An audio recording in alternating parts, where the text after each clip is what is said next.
There's a little garage on a small town street. I like to meet my friends there every week, and I know we'll talk about some facts and things, history and science and some crazy shit.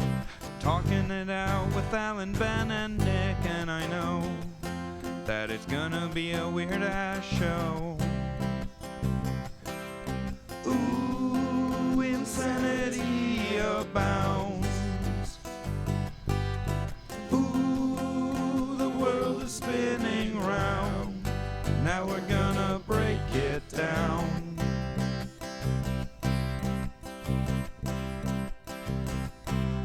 Thanks for joining us. This is Informed and Confused. I'm Ben. I'm Alan. And I'm Nick. Let's get back to the Pinkertons, shall we? Yeah, last time we were talking about the stuff that happened in the 1800s, I believe. Have we reached 1900 yet? Not quite. No, we're up to the war. Okay. I'm going to be talking about some stuff in 1892 here under a self-titled heading, The Dickery Begins. This is when they stopped being mostly a force for good government and started screwing over the lower common unionized. I would say stuff.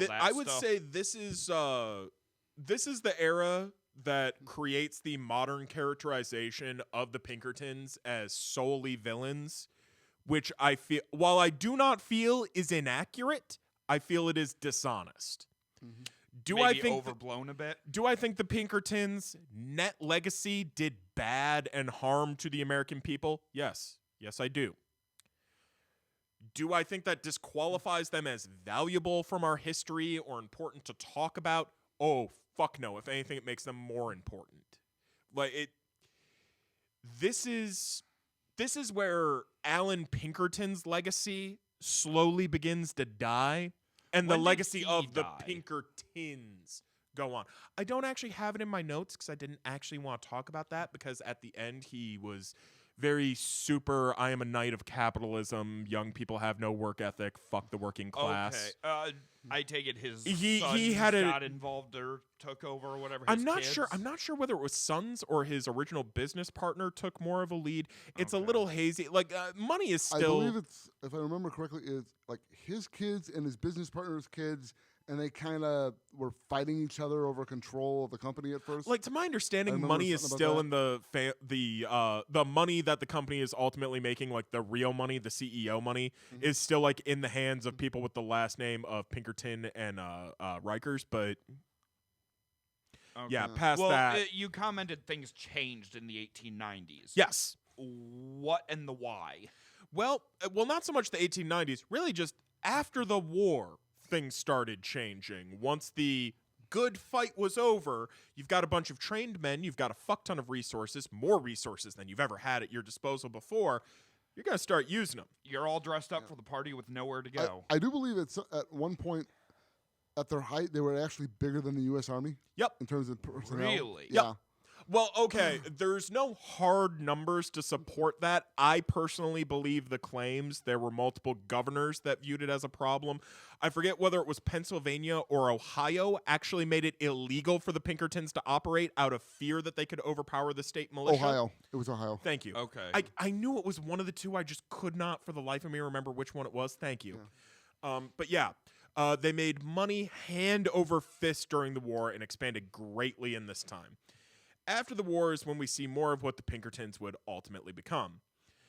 They started using their new resources to enforce law in the Old West, oftentimes in opposition to the local populations. A lot of people moved out west to get away from being told what the fuck was going on. They'd just gotten out of a war.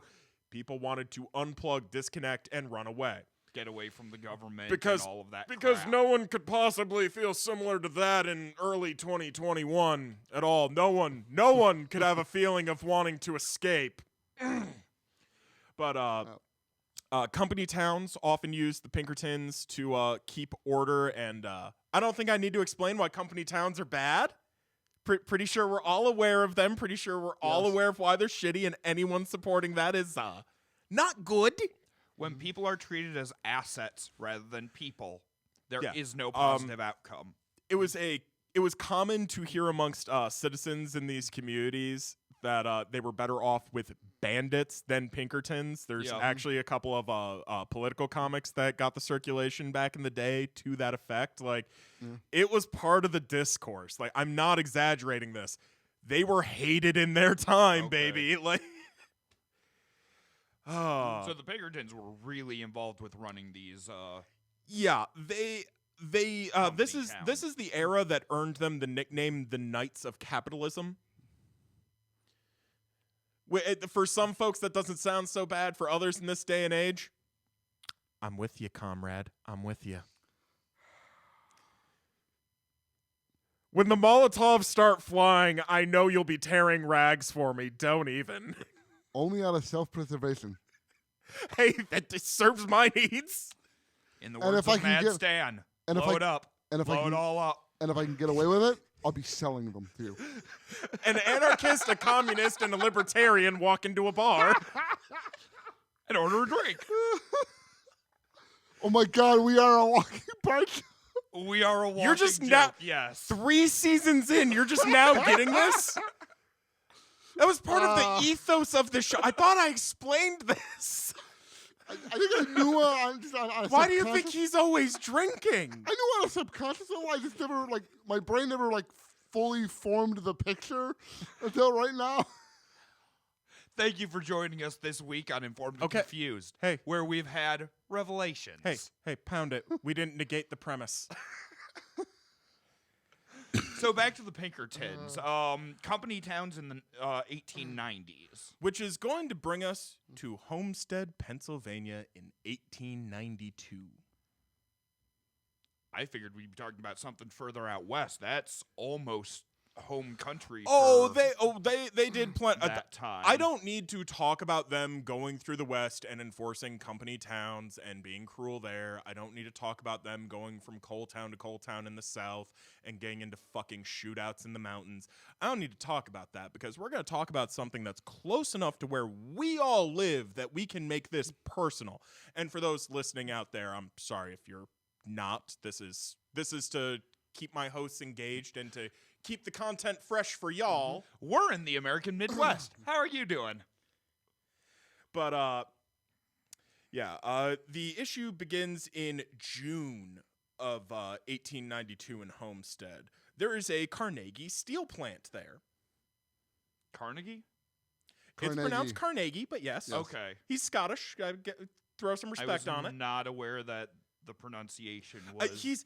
Carnegie's one of those guys I'm super torn about because he's a Scottish success story, and as a Scottish-Irish mix, like anytime one of my fellow Celts does Is this good, a different guy than the one Carnegie Hall was named after? No, this is the same guy. Okay, Same so it's just whenever we refer Yeah, to this is- Carnegie Hall, we're mispronouncing it. Yeah, this is the steel Carnegie baron. Hall. Yeah, this okay, is the steel gotcha. baron. Okay, that's who I thought it Yeah. was, but I've only ever heard it referred to as Carnegie Hall.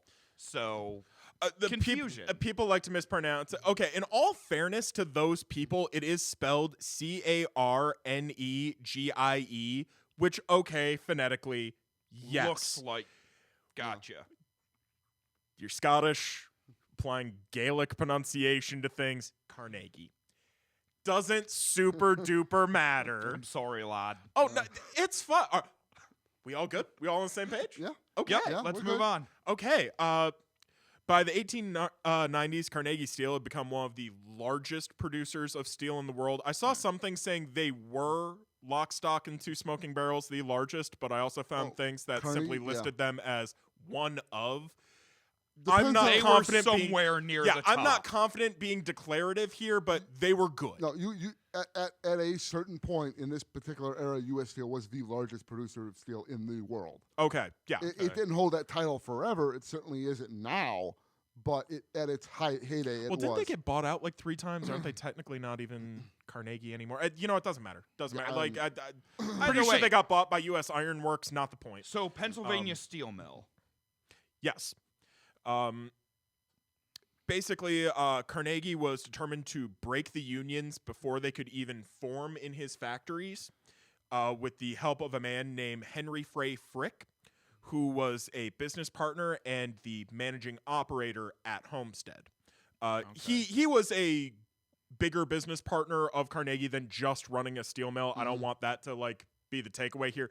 He was doing this right now because a contract was coming due on June 3rd. And yeah.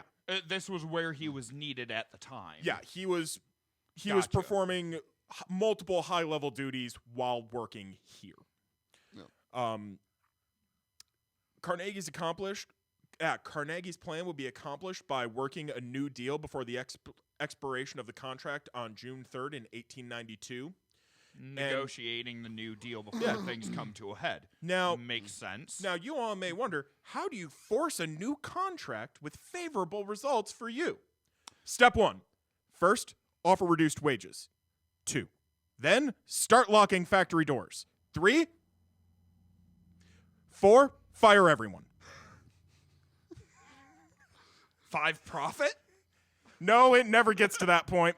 Okay, so their entire plan for attempting to force this union, this settlement, was lower costs, lock their workers out, and then start firing them if they didn't show up to a building they were locked out of? Not quite.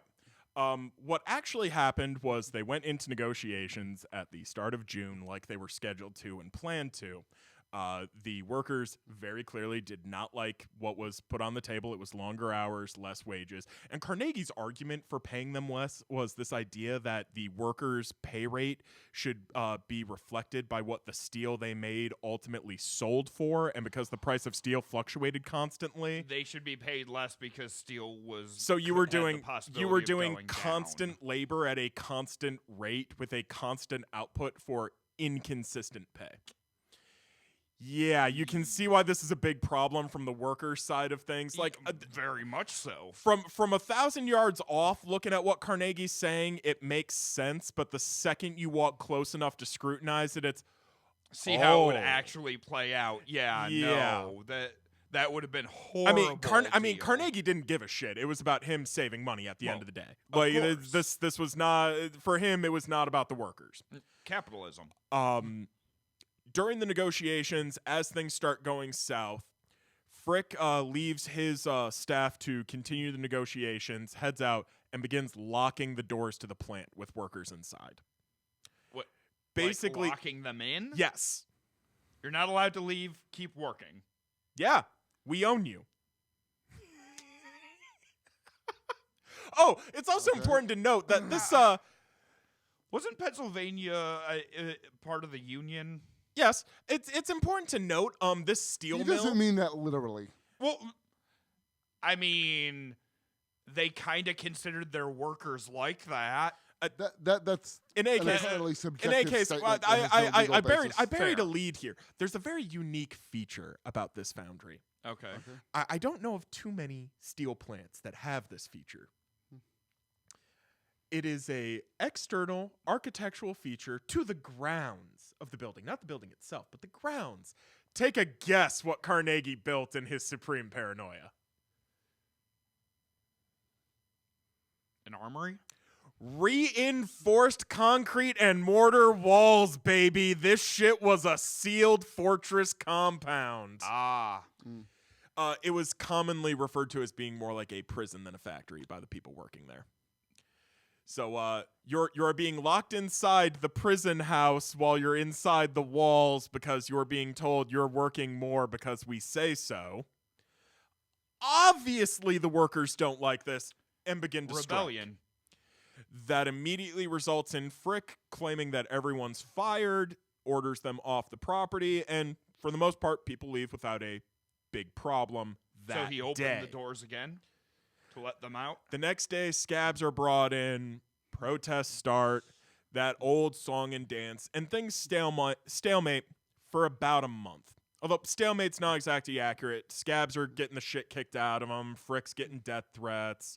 The company's spending money to harass townsfolk that they know are openly against them. Strikes are not a new thing. Yeah, no, this is America. This is the same. Strikes have been happening for years now. Yeah, at this point, it's the petty shit you would expect. It's not that nothing's happening, but it's still stalemate.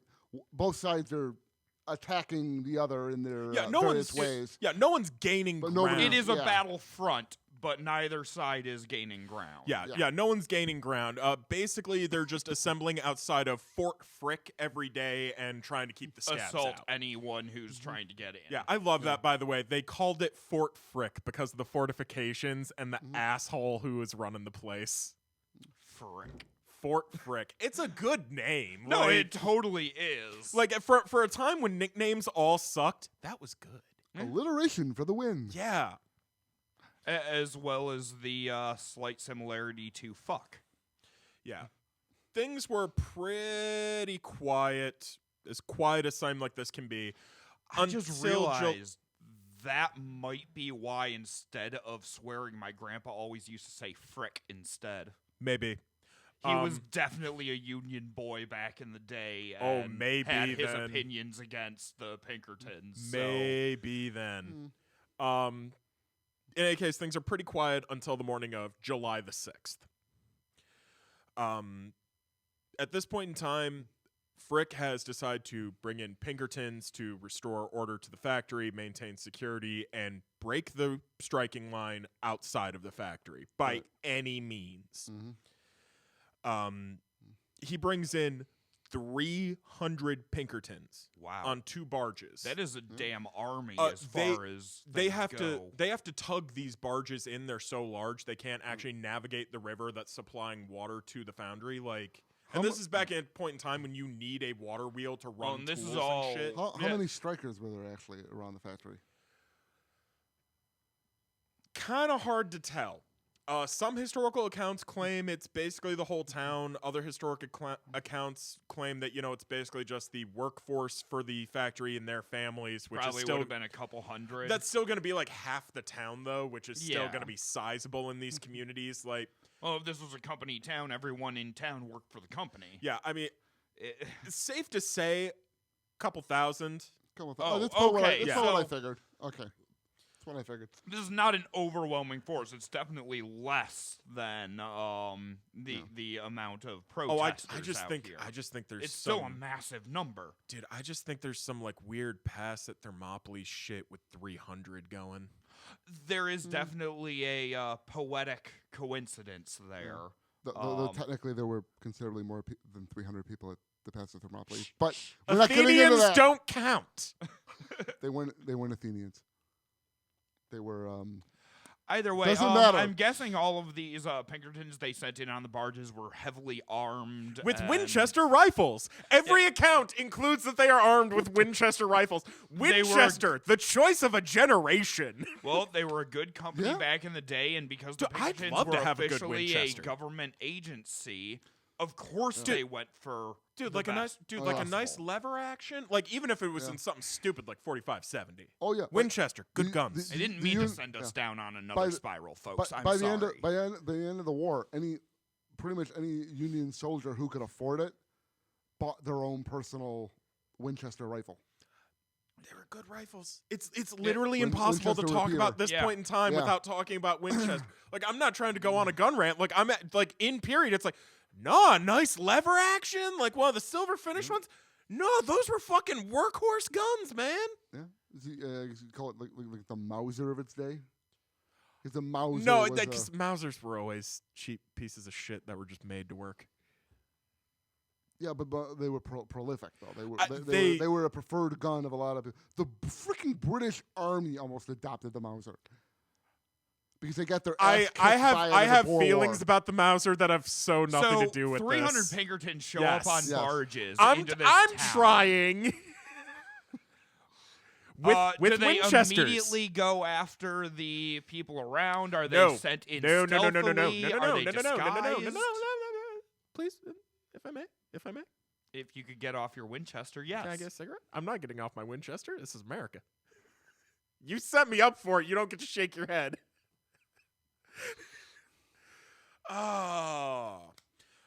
Frick tried to bring the Pinkertons in under cover of darkness very, very early in the morning. This really didn't work. Just the nature of people and communication in a small community. Once one person knows, 37 people know. That's the law. Yeah. Yeah. It's the telephone gang. Yeah, so the strikers very quickly found out what was happening. So they actually stormed the walls of Fort Frick. I'm not sure whether they knocked in a gate or actually managed to cave in a section of the wall. It's a little hazy, and I fully count that down to history doesn't remember it correctly. You're right. It's most likely an outer gate, but I think it sounds better that like 2,000 guys in the wee hours of the morning just Berlin walled it, you know, just fuck you. Fucking Knight Riders in the corner singing, you know, that's just how we do. But no, they managed to storm the beachhead where these barges are landing, and before this turns into a shit show. And as the barges are landing, a Union leader by the name of Hugh O'Donnell urged the Pinkertons to retreat. Okay, so it wasn't just gunfire from the shore. It was they came in force. They stopped. They said, "We want to talk to you. We want you to leave." No one's entirely sure what actually was said in the exchange. This was between just a small handful of people. Nobody wrote it down, so it's just a case of we have like literally 2 stories to go off of here. Hughes and the Pinkertons. They basically boil down to the same thing. Hugh is begging them to leave just because he knows this will get ugly. And the Pinkertons, at least whoever was in charge, their delegate, just stands on, we have a job. We have a job. We're here to stay. If you want this to end peacefully, you go home. Yeah. Or go back to work. Standoff. Here's where everything goes sideways.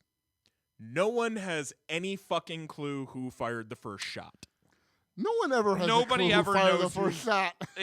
That is why it's the first shot. But my money is genuinely on the Pinkertons. Guys. My money is genuinely on the Pinkertons, and I wasn't going to get into this, but as it's come up, I just want to point this out. They're in a pinned position with no exit aside Water from at their back. aside from the tugboat. Aside from the tugboat that brought them in, hauling them both back out, and that's going to be a much bigger ordeal than bringing them in. The tension would have been at all-time high for them at that moment. They were all under so much takes stress. Is one bad twitch. That's all it takes. This is why I try to sell this argument to other gun owners about how dangerous this shit is just on its face. It just takes one. Fingers off the triggers, man. From that first shot, based on accounts, there was, and this is from people even miles away, this is the account, 10 solid minutes of gunfire. Which, because no one can accurately judge time, they've done scientific tests on this, I fully believe it was longer than that. Could have been anywhere between 5 and 20 because of the way the human mind adjusts time as it perceives something. Plus, once you get far enough away, you start getting echoes at the same volume as the original report. But I fully believe this was a protracted firefight longer than what people claim. The official story is that it was somewhere around a 10-minute firefight. And how bloody was it? But that's not where it ends. That's nowhere near where it ends. The sun hasn't come up yet. Did they duck into guerrilla tactics throughout the town? No. The Pinkertons never get off the boats. Instead, the Pinkertons hole up in the barges. These are thick wooden boats. Wood is actually very, very good at stopping bullets. Oh, especially at this time period. You have big problems with shrapnel on the other side, but for single-shot impacts, wood makes an excellent barricade. Which, at the time, that was mostly what was being fired at them. Oh, yeah. Unless somebody had a toy they took home from the war that they didn't report. Well, I'm glad you said mostly firing at them because there were some other notable battle plans that day. They loaded a rail car with TNT and sent it downhill towards the river. Blow them up! Blow them all up! That did a little damage, but it didn't end anything. This was again relatively early in the day. This was before noon. They also loaded a cannon with scrap steel. Creative bunch, aren't they? Right? Yeah. Well, you gotta be at that point. Yeah, you MacGyver that shit. Dude, they came prepared for a protracted firefight, rounded up improvised explosives. Oh, some of my notes got reordered when I did formatting changes. Okay. When you get down to I accidentally skipped one of the attempts. and we've still got another one after this. They tried lighting the barges on fire, and I actually think what they tried was really creative. They took a thatch raft farther upstream, soaked it in oil, lit it on fire, and sent it downstream in the hopes that it would. Yeah, nice. Right, really clever. Didn't work. Clever, but it didn't work. Right. Now, what this really proves is that an animal backed into a corner is so much more dangerous. And these workers were in a lot of ways, figuratively, metaphorically, they were backed into a corner. Oh, everyone is a rat in a trap in this story.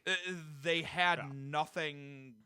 They had no reason not to fight with every bit of imagination they had.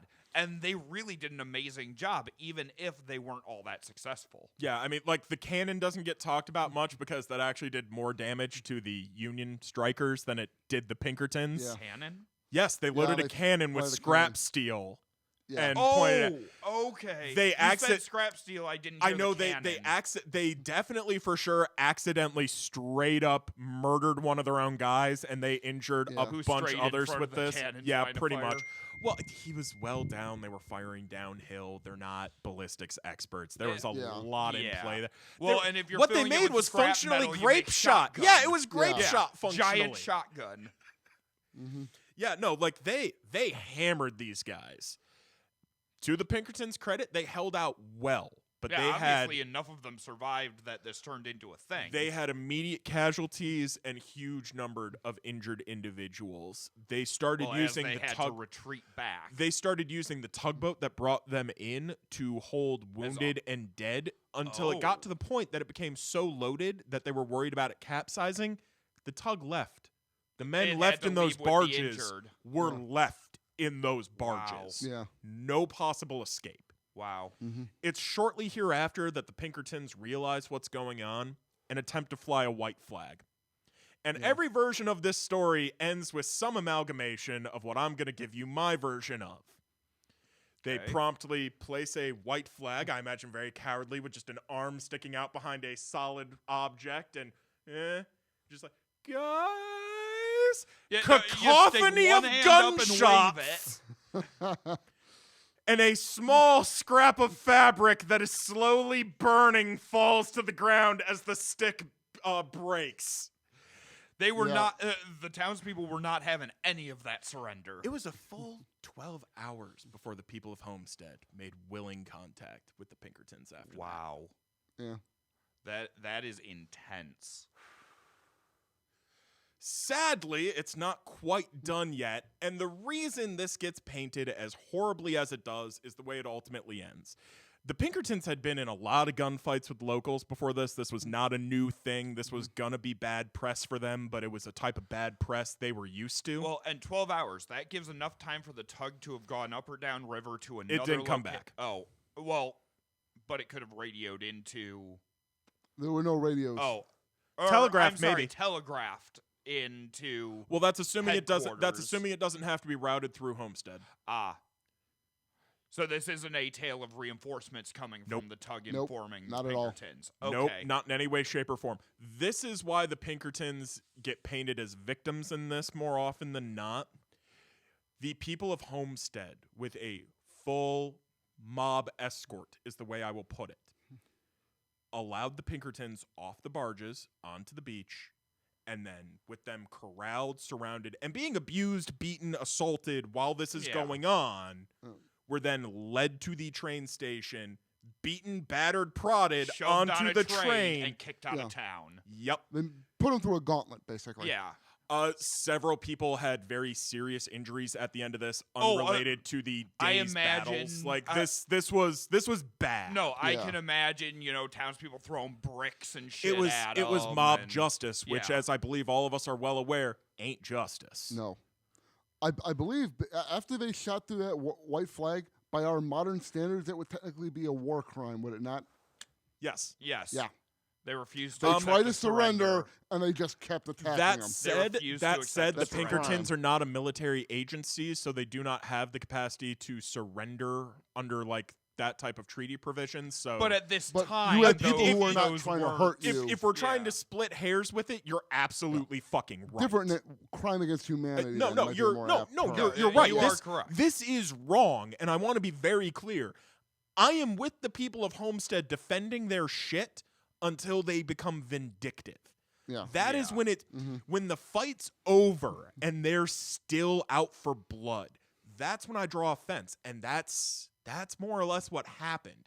Homestead did not teach us any lasting lessons, but it is an indelible black spot on the history of the Pinkertons as well as this There's nation. a term for that, and I'm drawing a complete blank on it right now. I know it from reading Terry Pratchett's Discworld books, but God, I love Terry Pratchett. right, it's the rough music. That's what he calls it. It is essentially when the temperament and opinions of the town, through all of the little things that have built up, reach that breaking point, and all humanity is gone, and we are nothing more than the animal seeking revenge and vindictive destruction. When the rough music comes, there is no stopping it. And this is a prime example of the rough music coming for the Pinkertons. Yeah. There was no stopping it. There was no law. There was no justice. Oh, This was pure emotion. This is one of those things where you can genuinely pick your own moral, and the moral I have chosen to pick from and you guys can disagree with me. That's the great part about this show, about where we live and the culture we are involved in. We get to disagree. And then the police kicked in our door.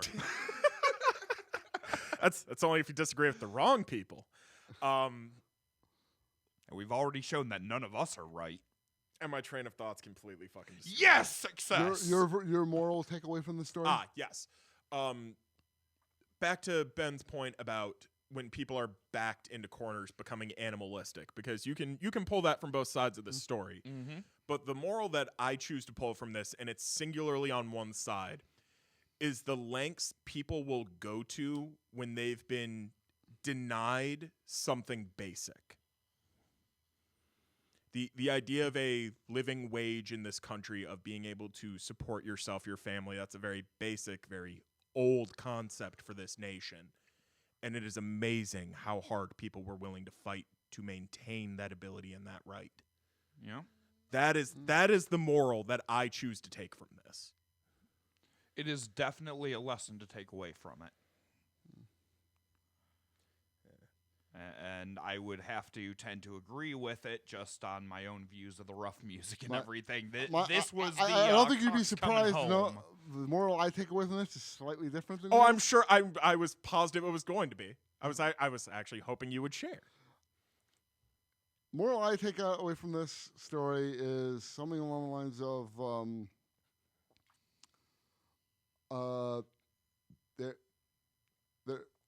never let your emotions get the best of you, because there often come a moment where when there's a line, when you cross it, you lose the moral high ground. Mob justice is not And that is justice. that is very much a fair moral to take from it as well. Yeah. Like again, I think there's a lot to learn from here. Like this, we shouldn't forget the dark moments of our history for the sheer fact of a dark moment is teachable.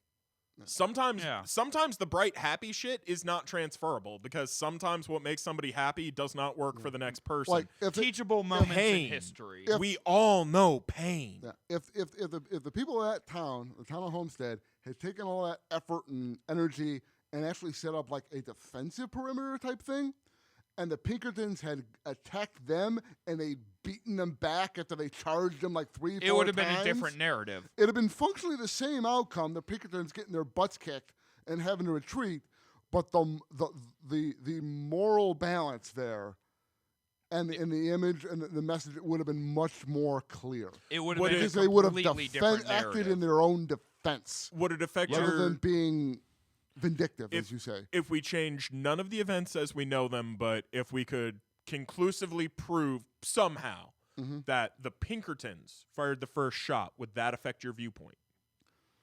Fire the first shot deliberately, meaning I'm just gonna that's Even it, I'm shooting these accidentally. motherfuckers, or he got hit by a rock and tripped, and his finger, as you said, pulled on the trigger. No, I'm assuming act. a 45-70 round through someone's chest. Right.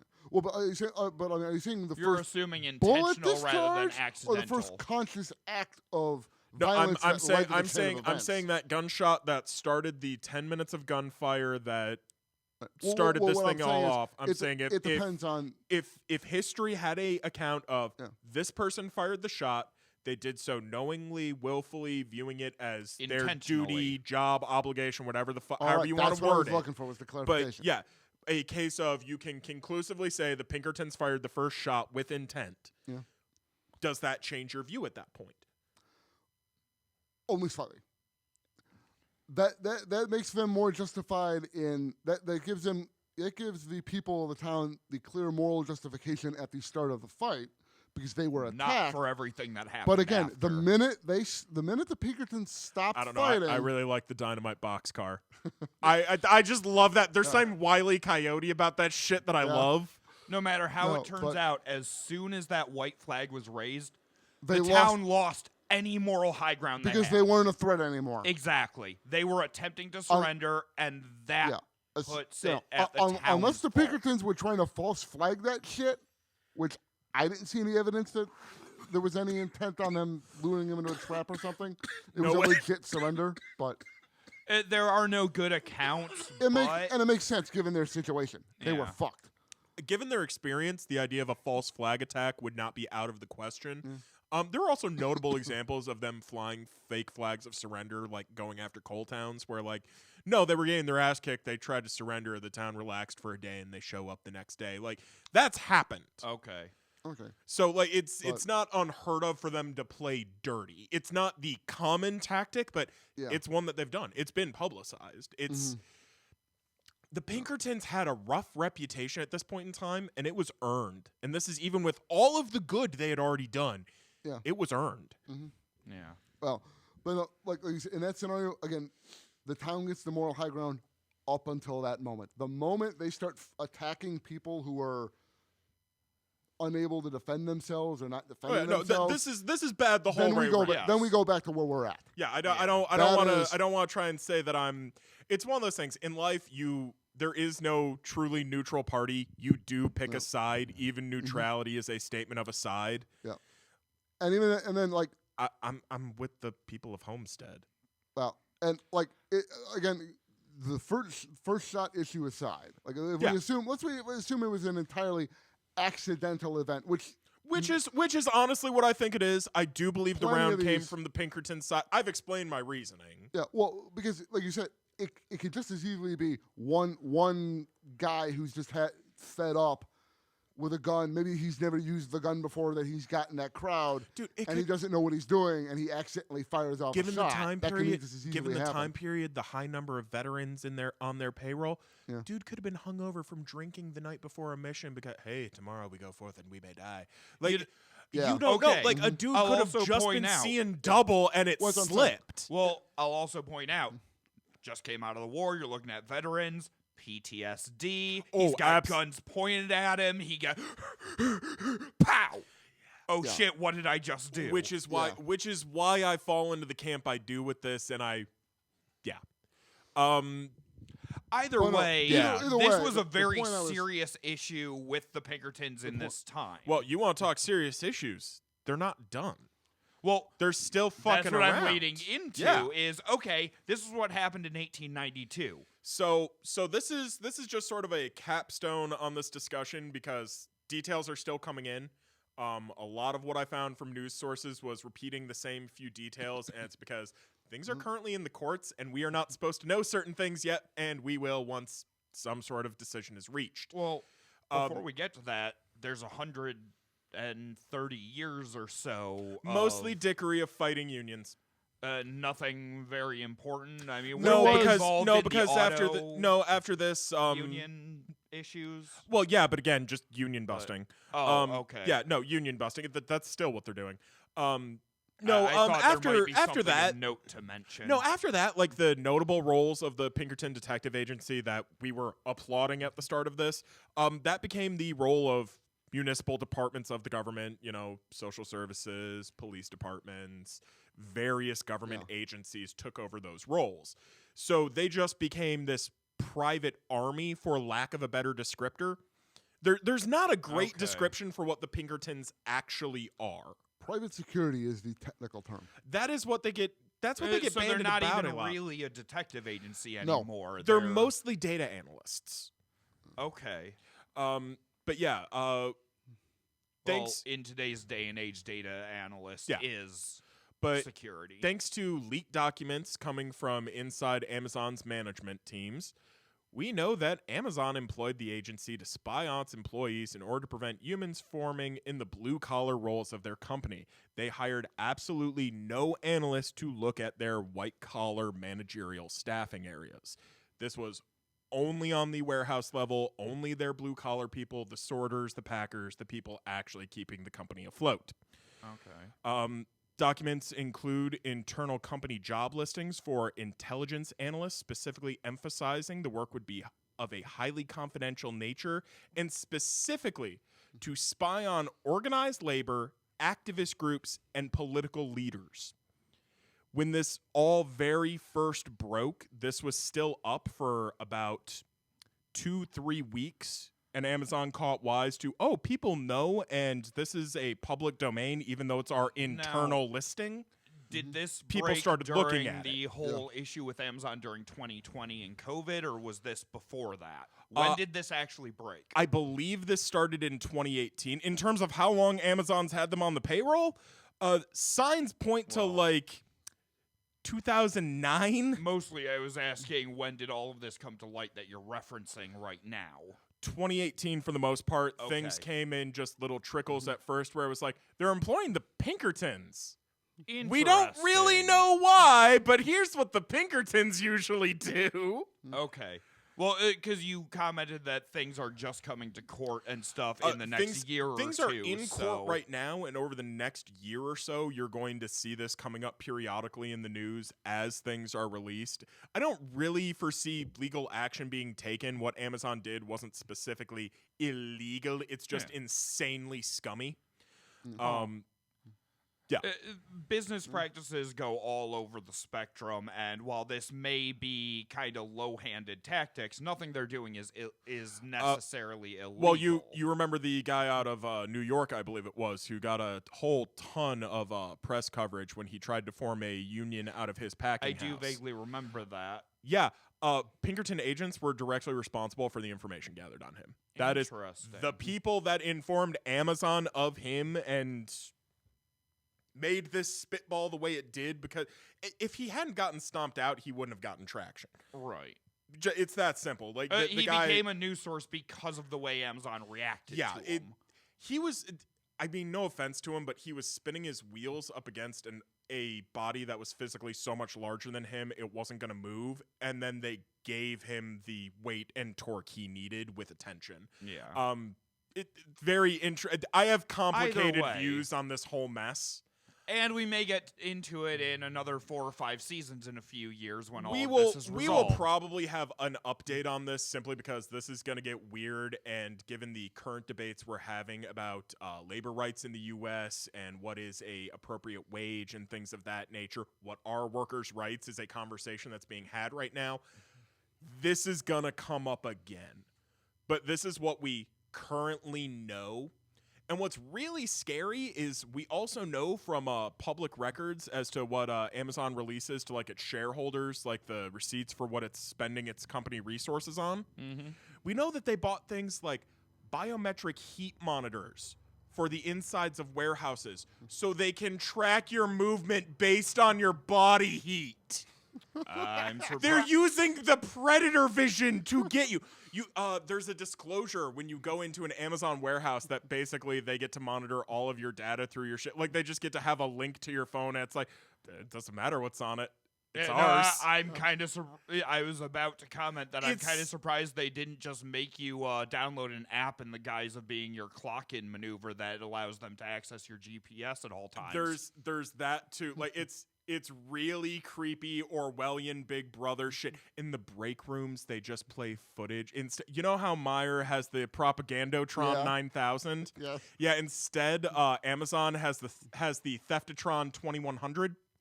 And there they just play footage from security feeds of Amazon employees stealing at all time and then getting fired. That's what goes on in the Amazon break rooms, folks. Or at least did. Amazon's working real hard to change their image right now, but it's surface level changes. That's all it ever is. Propaganda for the win. Yeah, and in case you're wondering why Amazon was able to get away with this as long as they were, their current head of HR used to be a prominent staffer for a currently sitting U.S. politician. Take a guess who? Connell? Oh. Wrong side of the aisle. Really? Let's just say they've been in the White House for about 9 years now. Really? Going on 9. I mean, yeah. It's a little surprising. Yeah, I forget the name of their HR guy, and because I'm a hack, I didn't put it in my notes because I really wanted this to just be a capstone to be like, hey, yeah, no, the Pinkertons never sleep, and neither should you because they're still fucking around. The current head of their HR, the guy who is responsible for... It's your table. The guy who's responsible for all of Amazon's public-facing accounts, all of their messaging, all of their ads, everything you see from Amazon goes through this guy. He is close personal friends with Joseph Robinette Biden. He worked with him during the Obama administration. Like, he was a business liaison to the White House at that point in time. Like, the guy is crazy well connected, and this is also a thing for people who think that corruption only goes one way. No. Everybody's fucked. It's a case of choose who is the least fucked. I'm never gonna say there's a perfect politician. They don't exist. Bernie Sanders, but he can't win. So, dude, we've had 2 chances. I would argue that man's not perfect We've either. had But 2 today chances? is not a I find it political unacceptable discussion. that this is where we're at. So Someone give me mittens. with that God. happy capstone on things, do either of you have anything left to say about the Pinkertons? You pretty much capstoned it all with the current events. I mean, it's one of those things. They're very complicated, and I said this to you multiple times over the course of research. I very much was walking into this with the overarching viewpoint and mindset of Pinkerton's bad. And I'm very much still in that camp. Lock, stock, and 2 smoking barrels. End of discussion. Pinkerton's bad fucking idea. They are against the working class. No. But not everything they did was horrible. I would be willing to go on the record as saying the last 100 and call it 50 years of Pinkertons have been bad. What Alan Pinkerton did in his early life was good. Young Alan Pinkerton was a bro. Yeah. It wasn't until the Civil War and coming out of it that they turned for the bad, as you've said. I wonder if the death of Lincoln actually weighed into it. If they were because bros. it honestly seems like the big turning point in how the Pinkertons operated, how Alan Pinkerton himself functioned both as a businessman and an agent within his own organization. Things changed after the war, and I really wonder if it was a case of he looks at, okay, we won, but the guy who I was charged to protect for a time fucking died. I can see him viewing it as a net failure. It's sticking with him. An overwhelming weight on his shoulders. I think they would have gone in the direction they went, irregardless of whether Lincoln got shot or not. I think that was just the logical course of their business. Given the I would agree. Siding with the Capitol is the logical decision for the police. I will agree with that. Given what they did for a living and what the political and economic environment was at the time, the way the it made sense for them to do what they did over the last 150 years. Yeah, no, it does make sense that they would have stuck with somebody their else money would pony. fill that role. Nature abhors a vacuum. You're right. They stuck with what they were good at and evolved to the changes that were happening because that's where the money continued coming in, and that's how these things happen. Yeah. Speaking of money coming in, you should follow and subscribe us at InfoConfused at Twitter.com and Informed and Confused on YouTube.com. Like, follow, subscribe, click all of the things. They're interactive. Thank you all for joining us this week again, and we are Info and Confused. I'm Ben. I'm Alan. And I'm Nick. Bye.